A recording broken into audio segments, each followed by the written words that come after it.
मूकं करोति वाचालं पङ्गुं लङ्घयते गिरिं यत्कृपातमहं वन्दे परमानन्दसागरम्।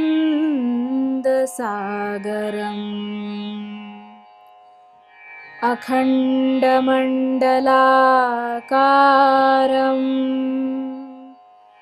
व्याप्तं येन चराचरं तत्पदं दर्शितं येन तस्मै श्रीगुरवे नमः। अज्ञानतिमिरान्धस्य ज्ञानाञ्जनशलाकया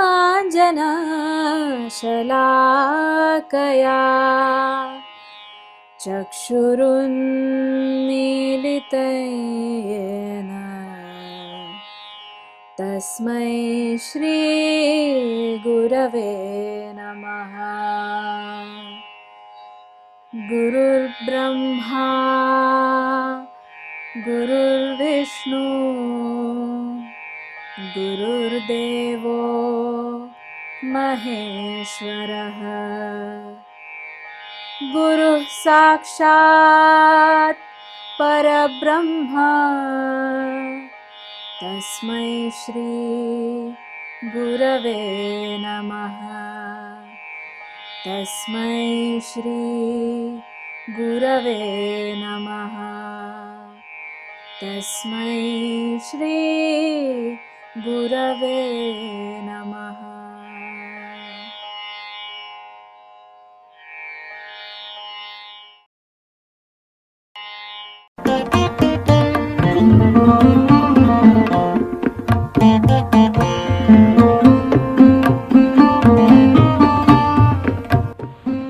नमस्कार। आप सभी को व्यास पूर्णिमा की, गुरु पूर्णिमा की हार्दिक शुभकामनाएं। हम सभी जानते हैं भारतीय संस्कृति में गुरु तत्व का बहुत अधिक महत्व है।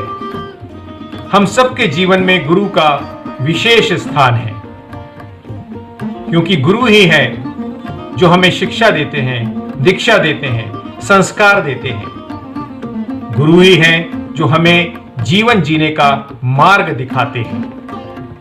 गुरु ही हैं जो सही मायने में हमें मनुष्य बनाते हैं। गुरु ही हैं जो हमें समाज में जीने का, देश के प्रति जीने का एक मार्ग दिखाते हैं। इसीलिए जिसे गुरु का सानिध्य प्राप्त नहीं होता वो सचमुच अभागा रह जाता है। गुरु पूर्णिमा अर्थात गुरु की पूजा करने का दिन, गुरु की उपासना का दिन, अपने अंदर श्रद्धा जागरण का दिवस। क्योंकि भारत की मान्यता है गुरु के बिना कुछ प्राप्त नहीं हो सकता। गुरु बिनु भवनिधि तरई न कोई, जो बिरंच शंकर सम हुई। व्यास पूजा भारतीय शिक्षण मंडल के 6 राष्ट्रीय उत्सवों में से एक है। महर्षि वेदव्यास की स्मृति में आषाढ़ पूर्णिमा को व्यास पूजा मनाई जाती है। हमारे लिए महर्षि वेदव्यास अनेक प्रकार से प्रेरणा के स्रोत हैं। ज्ञान रचना, ज्ञान साक्षात्कार और उसके बाद ज्ञान का संहिता लेखन, यह सारे कार्य व्यास महर्षि ने किए हैं, जो कि भारतीय शिक्षण मंडल के काम में आता है। अभिलेखन का कार्य, शोध का कार्य, तप का कार्य और उसके द्वारा ज्ञान को युगानुकूल रूप में प्रस्तुत करना, यह सारी बातें व्यास पूजा की प्रेरणा है। हमारे 6 राष्ट्रीय उत्सवों में व्यास पूजा का उत्सव यह शक्ति परीक्षण और शक्ति प्रदर्शन का उत्सव है। हमारे संगठन की शक्ति समाज के सामने प्रस्तुत भी करनी है और स्वयं संगठन में उसकी परीक्षा भी होनी है। इस दृष्टि से अधिक शिक्षण संस्थाओं तक पहुंचने के लिए व्यास पूजा में हम कार्य करते हैं। भारतीय शिक्षण मंडल के कार्य को एक वाक्य में यदि कोई पूछे तो ये बताया जा सकता है कि शिक्षक की खोई प्रतिष्ठा को पुनः प्रतिष्ठित करना यह भारतीय शिक्षण मंडल का कार्य है। व्यास पूजा का उत्सव वह हमारे लिए इस बात के लिए अवसर है। शिक्षा संस्थानों में पढ़ने वाले छात्रों के मन में अपने शिक्षकों के प्रति श्रद्धा का जागरण करना। जब ब्रह्मा जी और शिव भी गुरु के बिना इस भवसागर से पार नहीं हो सकते तो साधारण व्यक्ति भला कैसे हो सकता है। इसलिए गुरु का इतना महत्व वर्णित किया गया। हम सबको पूरे समाज में गुरु तत्व के इस महत्व को स्थापित करने का काम करना है। और हमारा तो भाग्य इतना अच्छा है कि हमें जन्म के पूर्व से ही गुरु का सानिध्य मिलता है। हमारी प्रथम गुरु माँ है, जो जन्म के पूर्व से ही हमें संस्कार देने का काम करती है। दूसरे गुरु हमारे पिता हैं, जो हमें संस्कार देते हैं, शिक्षा देते हैं, मूल्य बोध कराते हैं। और पिता ही हैं जो हमें हमारे तीसरे गुरु के पास ले जाते हैं, जो हमें ज्ञान देते हैं, जो हमें संस्कार देते हैं, जो हमें दीक्षा देते हैं।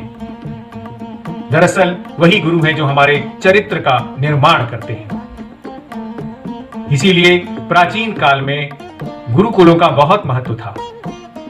प्राचीन काल में उन्हें इसीलिए शिक्षालय या विद्यालय नहीं कहा गया, उन्हें गुरुकुल कहा गया। वैज्ञानिक रूप से विचार करने वाले तर्क बुद्धि वाले छात्र कहते हैं कि जब गूगल और विकिपीडिया ही हमको सब ज्ञान दे सकता है तो शिक्षक को हम आदर से क्यों देखें। यदि शिक्षक अच्छी तरह से नहीं पढ़ाता हो तो हम उसको आदर क्यों दें, सम्मान क्यों दें, श्रद्धा क्यों रखें।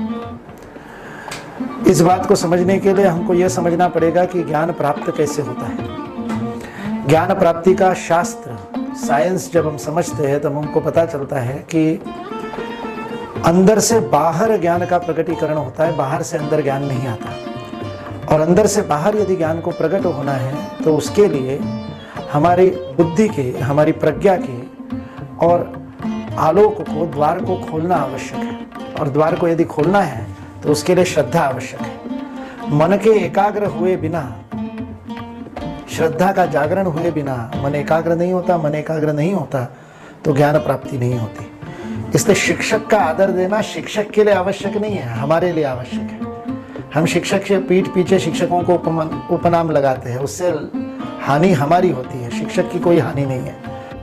गुरु पूर्णिमा के दिन समस्त शिक्षकों का सम्मान, क्योंकि शिक्षक का सम्मान बालक के अंदर श्रद्धा का जागरण करता है और बालक की सफलता को सुनिश्चित करता है।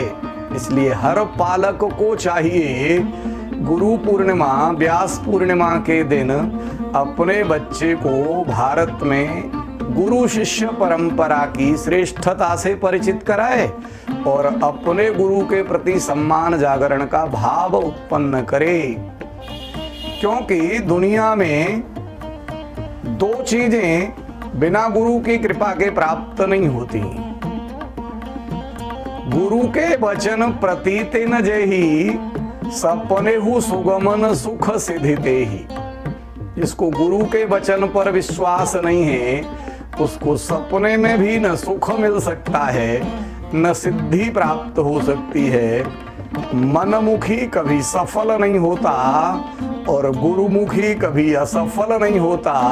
इसलिए जीवन में कोई गुरु चाहिए जिसकी हम माने, जिसकी हम सुने, जिसके अनुसार अपने जीवन के दोषों को ठीक करें, तभी हम अपने जीवन में सफल हो सकते हैं। अभियान के रूप में इसे पूरे देश में चलाने की आवश्यकता है, तभी सफलता प्राप्त होगी, इस लोक में भी और उस लोक में भी। जिस प्रकार वर्षा के अंदर रखे हुए 3 पात्रों में जल कितना संचय होगा ये उस पात्र के मुख और धारण करने की क्षमता पर निर्भर होगा। जैसे एक बोतल है, एक तसला है और एक बाल्टी है जिसमें बारिश गिर रही है।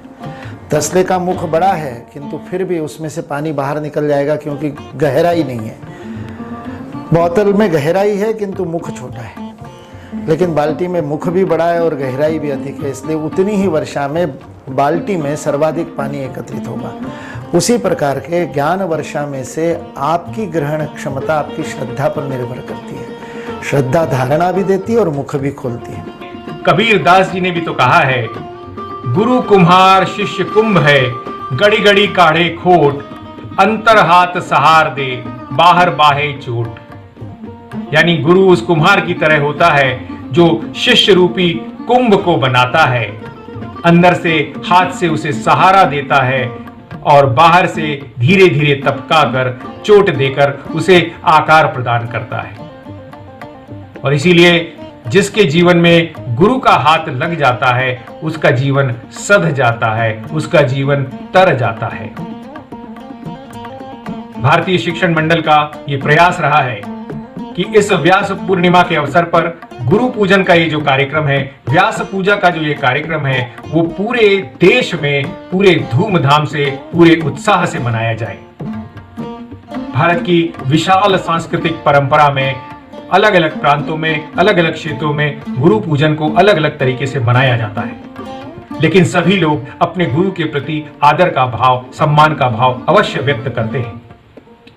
भारतीय शिक्षण मंडल के लाखों कार्यकर्ता पूरे उत्साह से, पूरी उमंग से, पूरी श्रद्धा से व्यास पूजा के इस कार्यक्रम में जुट जाते हैं। इसलिए आज की इस व्यास पूजा के दिन हम सब लोग संकल्प लें, अपने जीवन में बचपन से माँ से प्रारंभ करके जिसने भी हमें ज्ञान दिया है, जिसने भी हमारा मार्गदर्शन किया है, उस प्रत्येक का स्मरण आज के दिन करना है और इस व्यास पूजा के निमित्त उनका नमन करना है, पूजन करना है। अपने माता पिता तो अपन परिवार में बैठे तो आज हमारे साथ में ही हैं, तो इस व्यास पूजा के दिन माता पिता के चरण छू करके वंदन करने हैं कि आपने हमको सब कुछ दिया। प्रत्येक परिवार के गुरु आपके ज्ञान के कारण ही मैं हूँ। और ये श्रद्धा जिस दिन जागृत हो जाएगी, हमारे ज्ञान के द्वार और खुल जाएंगे और हम अधिकाधिक ज्ञान प्राप्त कर सकेंगे। अपने किसी एक ऐसे शिक्षक को जिससे हमारा संपर्क अभी कुछ वर्षों से टूट गया है, ढूंढ करके, खोज करके, फिर चाहे तो उसके लिए सोशल मीडिया पे जाए, मित्रों से पता करें, उनका दूरभाष क्रमांक प्राप्त करके उनसे संपर्क करके उनके प्रति अपनी श्रद्धा को व्यक्त कीजिए कि गुरुजी आपके कारण ही आज मैं जो कुछ भी हूँ वो हूँ। सभी शिक्षक भी अपने अपने गुरुओं को याद करें, क्योंकि आप अपने गुरु को याद करेंगे तो आपके शिष्य आपको याद करेंगे। आपके लिए गुरु भगवान होगा तो शिष्यों के लिए आप भगवान होंगे, क्योंकि संस्कार लेन देन नहीं है, संस्कार सौदेबाजी नहीं है, संस्कार अनुकरण है। आप छात्रों के ऊपर स्नेह करेंगे तो छात्र आपको सम्मान देंगे, ऐसा आवश्यक नहीं, किंतु आप यदि अपने गुरु का सम्मान करेंगे तो छात्र निश्चित रूप से आपका सम्मान करेंगे। इसलिए आज के दिन संकल्प लें, अपने अपने सभी समस्त गुरुओं को स्मरण करें, उनके प्रति श्रद्धा रखें। केवल उनके मुख पे नहीं, उनके पीछे भी श्रद्धा के भाव से ही उनके बारे में चर्चा करें। यही सच्चे अर्थ में व्यास की पूजा होगी, यही सच्चे अर्थ में गुरु दीक्षा होगी। जीवने यावदादानं स्यात् प्रदानं ततोऽधिकम् इत्येषा प्रार्थना अस्माकं भगवन् परिपूर्यताम्। सर्वे भवन्तु सुखिनः, सर्वे सन्तु निरामयाः, सर्वे भद्राणि पश्यन्तु, मा कश्चित् दुःखभाग् भवेत्। ॐ शान्ति शान्ति शान्तिः।